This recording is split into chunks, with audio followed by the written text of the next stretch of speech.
Mao ni siya ang akong karaan nga sprayer. Bumbahon, ibumba ni mo para mo create siya pressure. Okay gihapon ni siya. Dugay na 3 years na nako tanawa perti ng abuga. Kana na siya akong gigamit karon. No need na kag bumba. Mo charge lang ka ani. Kani na diri ang charger. Then type C na pud siya. Ngan ana iyang agas. Perting nindota.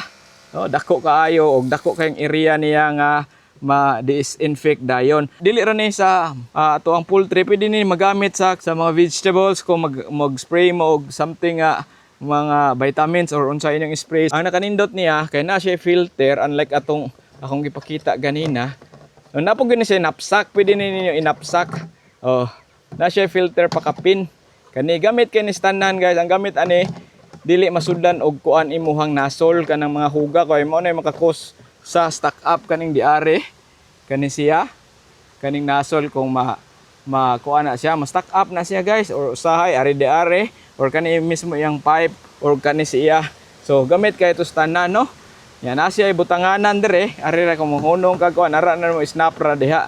Una maka-recommend ko ninyo ani guys, gwapo kay ni siya nga farm tool niya. Barato ba jud?